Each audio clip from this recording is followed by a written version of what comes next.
So what's good, TMG fam? It's your boy L, and I'm back with another reaction. How y'all feel? Welcome back to the channel. Salute.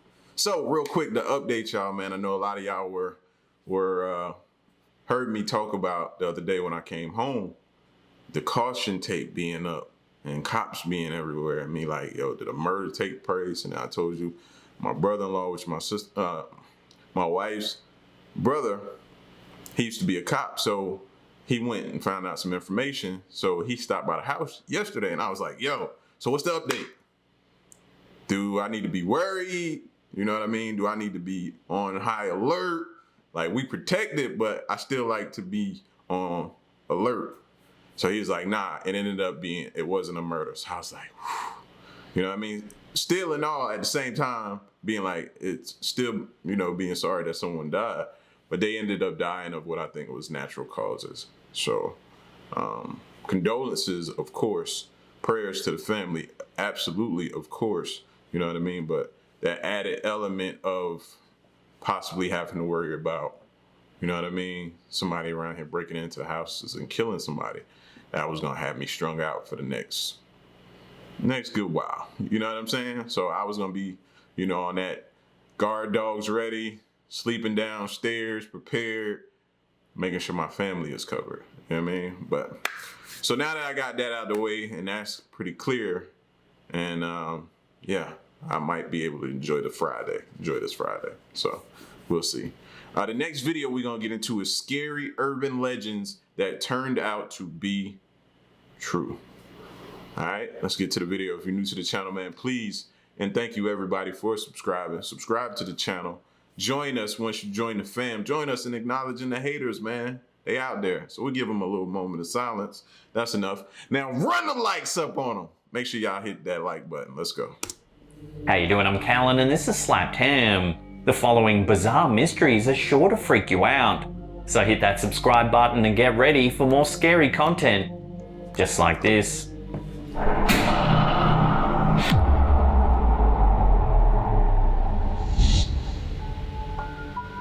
Many urban legends tell of a story of a deranged mental patient who escaped an insane asylum to prey on nearby men, women and children. While these stories are often complete fabrications that play on common fears and misconceptions about individuals with psychological problems, in the case of the Cropsey Legend, a killer associated with a mental institution who was convicted of murder, it probably didn't turn out how most people would expect. According to the most common iteration of the popular legend, which circulated around New York City through the 70s and 80s, Cropsey was an escaped mental patient who hid in the tunnels underneath an old tuberculosis hospital during the day. At nighttime, he would supposedly prowl the darkness, in search of wayward children and vulnerable targets to prey on. Some iterations of the tale claim that he had a hook for a hand, and the character even made an appearance in The Burning, a 1981 slasher film. Although it's a thrilling tale, no such figure was ever found on Staten Island. Some people even believe that this story was just a clever way to keep kids and teenagers from exploring the many abandoned factories and institutions dotting the landscape of Staten Island at the time. Nonetheless, while the details of the Cropsey legend may have been exaggerated and distorted over the years, the tale does have a strong basis in reality. The story has its roots in a string of disappearances from the early 70s to the late 80s. Throughout this period, children went missing around Staten Island, and although authorities suspected a man named Andre Rand from the start, they simply couldn't find any concrete evidence to detain him. Despite having been convicted of sexually assaulting a girl in the late 1960s, Andre Rand had somehow managed to keep his job as a custodian and orderly at the Willowbrook State School, a mental institution on Staten Island that he'd been working at since the mid-1960s. Although the institution didn't seem to care about its employees' backgrounds, his shady past eventually came to haunt him after the disappearance of a young girl named Alice Pereira on Staten Island in 1972. Aware of his criminal record, local police questioned the man soon after the girl was reported missing. Yo, if you would think anywhere where they would need to do a background test on the people that are working next to these people that are admitted to these mental institutions. Why wouldn't y'all do a background check on these people? That don't make sense. I hear people who are correctional officers and different things like that, they go through extensive training and background testing before they're allowed to be on prison sites like that because of who you're dealing with. I ain't no, and it's the same for mental. Like, that's mental. Criminal record, local police questioned the man soon after the girl was reported missing. However, despite their suspicions, they didn't have enough evidence to detain him, so they had to let him go. Over the next 15 years, he was thought to be involved with several more disappearances, but he was only charged in one incident, wherein he kidnapped 11 children and brought them across state lines to buy them lunch. Thankfully, nobody was hurt in the incident, but he only served 16 months. Once he was out of prison, the disappearances continued. Finally, in 1987, a girl named Jennifer Schweiger was reported missing, and she had last been seen with Andre Rand. By this time, the Willowbrook State School had recently closed, and its large campus had become a prime location for squatters and vagrants, including the recently unemployed Rand. Suspicious of the man and aware of his whereabouts, the local authorities searched the school, and after more than a month, an officer noticed what appeared to be a shallow grave on the premises. Soon after the grave was discovered, the police dug it up and identified Schweiger's body. Nearby, police found a makeshift camp that had been erected by Rand, all but confirming their suspicions. Following this discovery, Rand was found guilty of first-degree kidnapping, but they didn't have enough evidence to convict him of murder. He was sentenced to 25 consecutive years in prison, and he was set to be released in 2013. However, in 2004, more evidence was uncovered that linked him to the 1981 disappearance of Holly Ann Hughes, a young girl from the Staten Island area. Again, they couldn't convict him of murder, but he got another first-degree kidnapping charge and was sentenced to another 25 to life in prison. It looks like he'll be eligible for parole in 2037, so if you live in New York City, then you should be extra careful and pay close attention to the headlines around that time.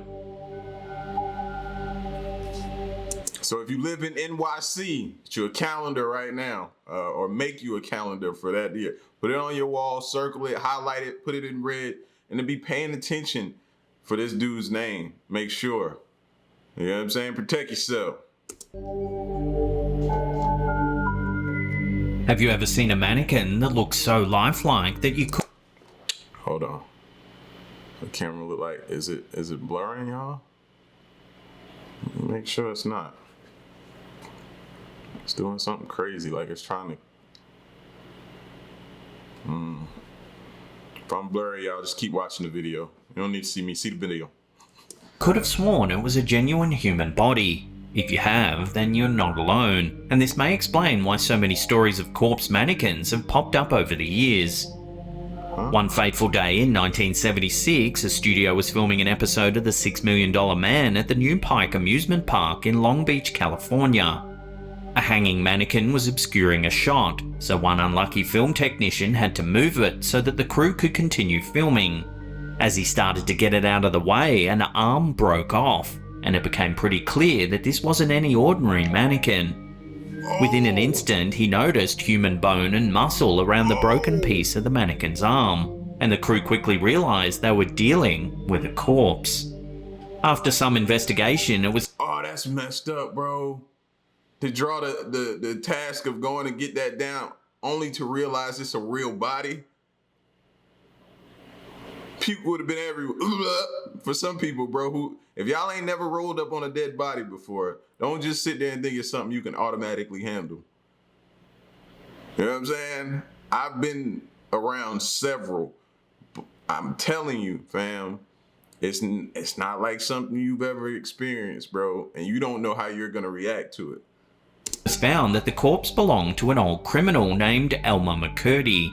Having been linked with a series of unsuccessful train robberies and bank heists, he eventually met his end after being shot by police officers in 1911. Due to his lack of friends or family, nobody claimed his body, and it was quickly embalmed and put on display by a dubious undertaker.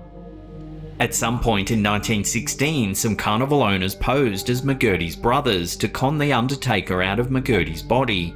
From then on, the body was used in sideshow attractions by a slew of different owners across the United States, and it eventually found its home at the New Pike Amusement Park.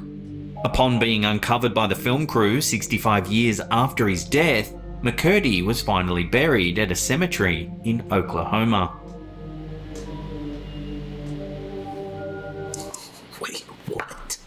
Wait, what? These fools dressed up as like his brothers just to get his body and use it as a sideshow attraction? Are you serious? What is wrong with people?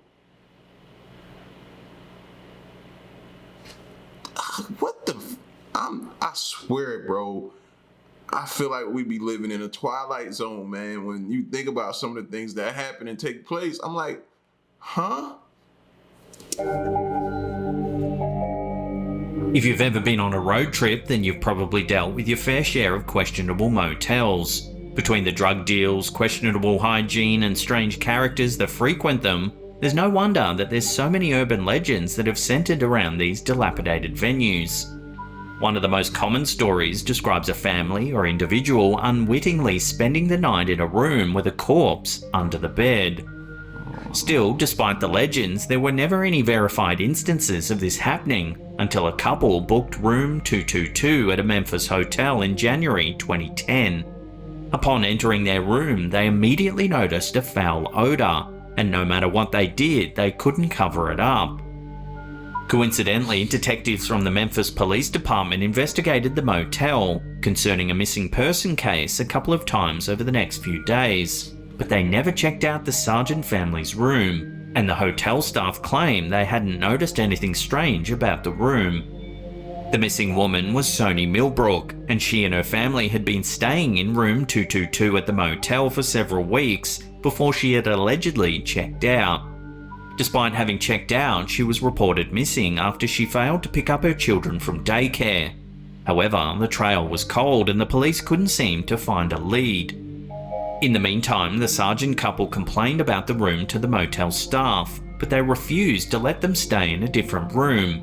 Sick of the smelly room, they stayed at another hotel for some time, but they eventually came back because they couldn't find a better price elsewhere. Upon their return, they spent another day in the room, and it was even smellier than before. Finally, more than 5 weeks after the Sargent couple had first checked in, a motel worker found a corpse under the bed in room 222. Following this, Lakeith Moody, the woman's boyfriend at the time... 5 weeks, bro. 5 weeks of you going, like, yo, bro, no, I still smell it. Nah, it ain't me. Ain't me. Nah, bro, that's you. That gotta be you, man. Go take a shower. I done took 4 showers. What are you saying? Like, that's how the conversation had to go in there. Like, yeah.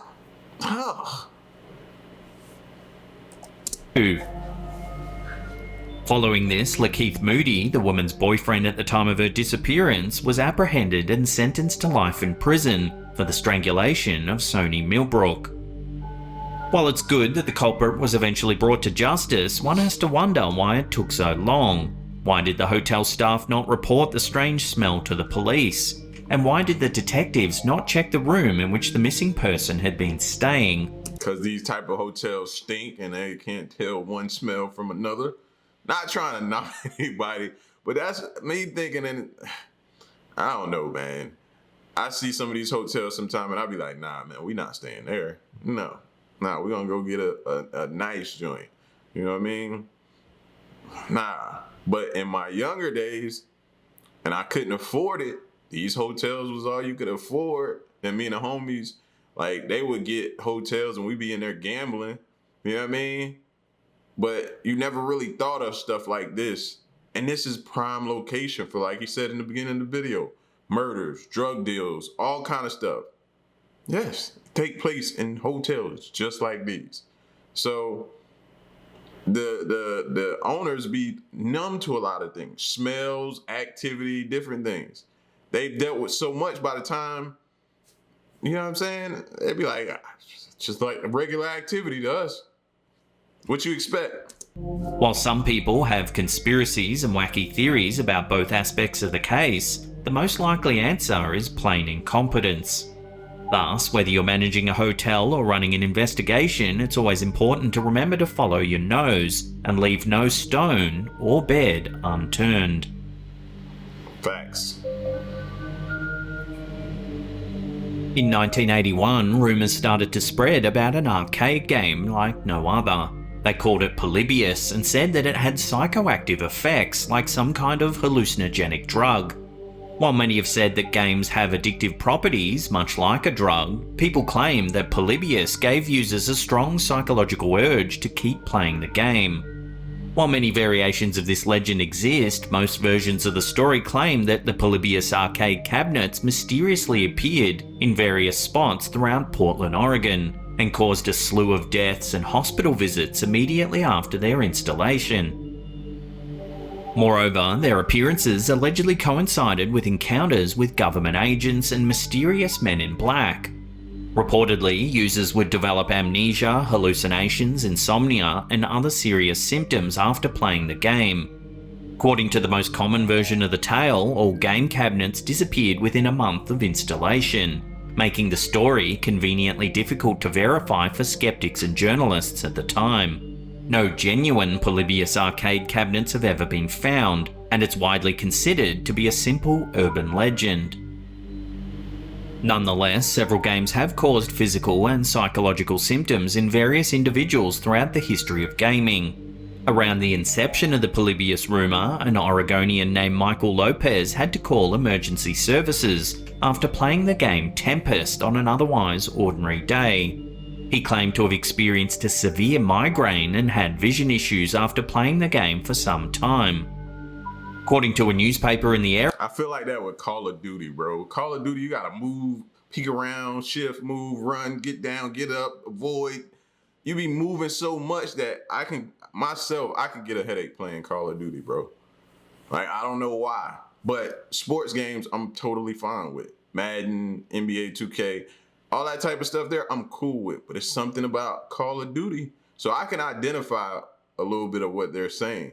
You know what I mean? It's certain games. Now, as far as it causing you to feel some type of way or not want to do nothing, that's just a video game there, bro. You know what I mean? They all designed to make you try to push off other things and get you hooked. The bright lights and flashing effects were very disorienting. Thus, the game could have plausibly caused migraines or affected individuals with sensitivities to flashing lights. Games, hardware, and visual media were not as well regulated back then, and video game studios often hired very small and inexperienced teams because the medium was still rather new at the time. Consequently, it's no big surprise that bad or harmful video games were occasionally released to the public. Tempest is just one of many games throughout history that have caused medical problems for players. For example, in 1982, 18-year-old Peter Bukowski achieved a high score in the game Berserk, and subsequently experienced a cardiac event that led to his death. While some sources claim that he was obese or suffered from heart disease, according to other reports, he was a healthy young man with no known problems. Whatever the case may be, his death serves as a cautionary tale to temper your excitement and not get too carried away, otherwise you could find yourself in an ambulance. The aforementioned deaths and other similar events in the early 1980s likely had some influence on the Polybius myth. Moreover, video games were relatively new at the time, so people would ascribe strange and magical properties to arcade cabinets, consoles, cartridges, and other related media. Of course, most people now understand that video games are just complex compilations of binary code that don't contain any supernatural properties, but it's still a good idea to limit your screen time and not get too excited when you do well in a game. That's a fact. I had to learn to start limiting screen time. Now last year probably was my best year. Or was it this year? This year might have been my best year as far as games go. Because I used to be on the sports games heavy, bro. But you know what I mean? It's kind of died down for me.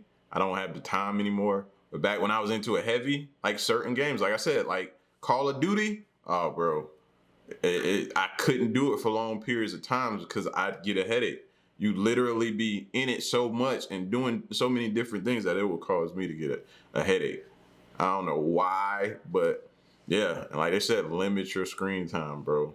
And it's hard because it's so addictive, especially with you being online with your friends. Man, you could look up, like me and my friends would get online to play Madden, and we would get online, let's say about 8 o'clock. All us get online and play each other, start like tournament or something like that. You look around, man, it'd be 3 o'clock, 4 o'clock in the morning. You like, oh man, what time, bro? It catches you like that. So you definitely got to limit your screen time. And then a lot of people probably realize that they were epileptic and stuff like that with these video games because they'll really expose certain underlying health conditions that you didn't know you had. Before we get on to our last story, remember to caress that subscribe button and tickle that little bell icon there, and turn on all channel notifications. That way you'll be in the loop every time we drop our scary and mysterious videos. Also, remember to click that like button. Oh yeah.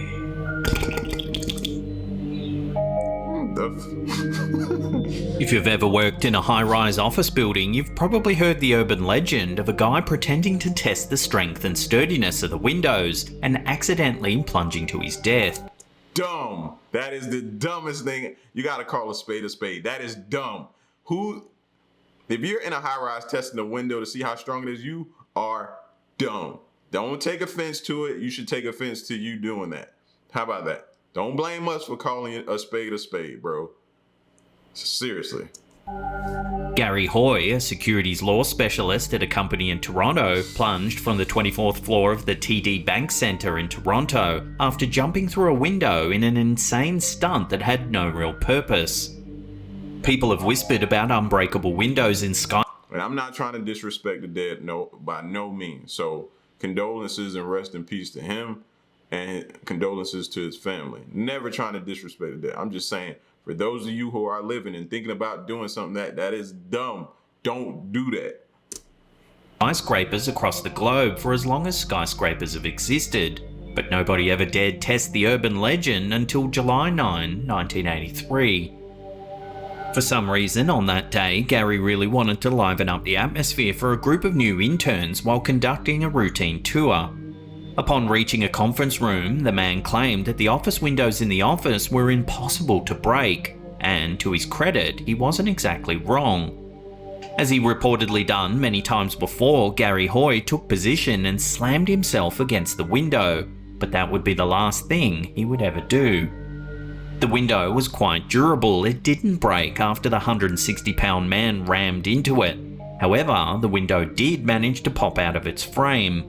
Unable to stop his forward momentum, Gary Hoy flew out the window with the window pane and died upon impacting the ground just a couple of seconds later.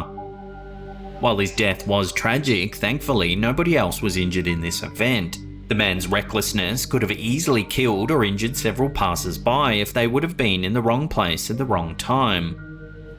By going out in such a way, Gary Hoy will forever be immortalized in television shows and online articles as someone who suffered one of the most avoidable deaths in history.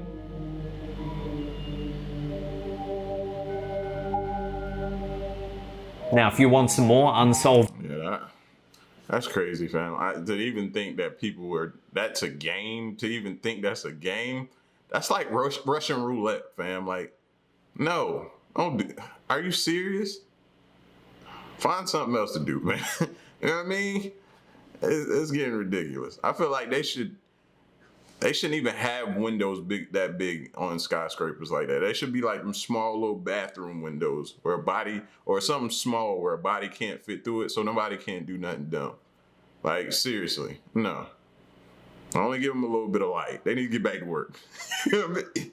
Seriously. I think I just gave myself the hiccups. All right, so I'm finna roll out, all right? So y'all get at me in the comment section, man. Let me know what y'all think. If you work in a high rise, bro, please refrain and be smart, all right? We shouldn't have to tell you that, but Somebody's done it, so we have to say it. Don't do that, all right? And get at me and let me know what y'all think. Stay out of these little shady-looking motels, all right? Stay out of them. Find you something nice. If not, then save up a little bit more money. That's the way it's got to be from now on. It's your boy L. Till next reaction, I'm gone. Peace. Y'all stay solid. Hey.